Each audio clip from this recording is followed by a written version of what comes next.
আসসালামু আলাইকুম সম্মানিত বন্ধুরা। আজ আমি আপনাদের সামনে একটা টেক্সটাইল কোম্পানির দুর্নীতির কথা তুলে ধরব। এখন কথা হচ্ছে কোম্পানির নাম কি, বলছি শুনেন। কোম্পানির নাম হচ্ছে কামাল ইয়ার্ন টেক্সটাইল মিল। এই কোম্পানির নামটি অনেকেই জানেন। এই কোম্পানিটি ঢাকা ময়মনসিংহ মহাসড়কের পশ্চিম পাশে মেহেরাবাড়ি। এখন আপনাদের মনে প্রশ্ন রাখতে পারে, কামাল ইয়ার্ন টেক্সটাইল মিল কি দুর্নীতি করেছে? বলছি শুনুন। এই কোম্পানির ভিতরে সুপারভাইজার সহ যত উপর লেভেলের কর্মচারী ও কর্মকর্তা রয়েছেন, তারাই দুর্নীতির মূল উৎস।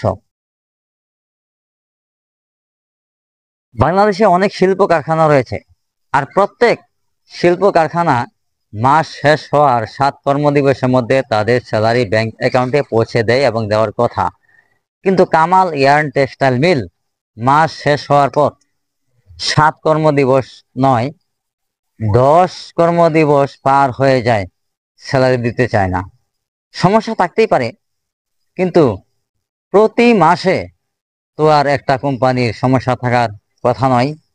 এই কোম্পানি পরিচালনার দায়িত্বে আছে মেহেরাবাড়ির কিছু প্রভাবশালী লোক, যারা তাদের স্থানীয় প্রভাব দেখায়, এমনকি পার্টিগত প্রমাণ পার্টিগত কিছু দাপট দেখায় তারা, যার কারণে শ্রমিকরা কথা বলতে ভয় পায়। কামাল ইয়ার্ন টেক্সটাইল মিলে যারা নেতৃত্ব দিচ্ছে, সেই বিসমিল্লাহ গ্রুপের সদস্য হওয়ার কারণে 2006 সালে ওই বিসমিল্লাহ গ্রুপের মামলা আসামি ছিল এবং তারা ওই মামলায় জেল খেটেছে। আর কামাল ইয়ার্ন টেক্সটাইল মিল এর জিএম সাহেব, পিএম সাহেব শ্রমিকদের সাথে অত্যন্ত খারাপ আচরণ করে।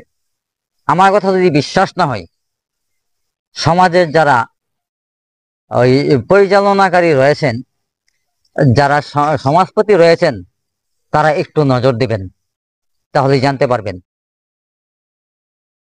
প্রিয় বন্ধুরা, সবশেষে বলবো, যারা এখন আমার চ্যানেলটি সাবস্ক্রাইব করেন নাই, আপনারা চ্যানেলটি সাবস্ক্রাইব করে পাশে থাকা বেল আইকনটি বাজিয়ে দিন পরবর্তী ভিডিও পাওয়ার জন্য। বন্ধুরা, আজ এ পর্যন্ত। আবারও দেখা হবে পরবর্তী কোনো ভিডিওতে। সে পর্যন্ত ভালো থাকুন, সুস্থ থাকুন, নিরাপদে থাকুন। আল্লাহ হাফেজ।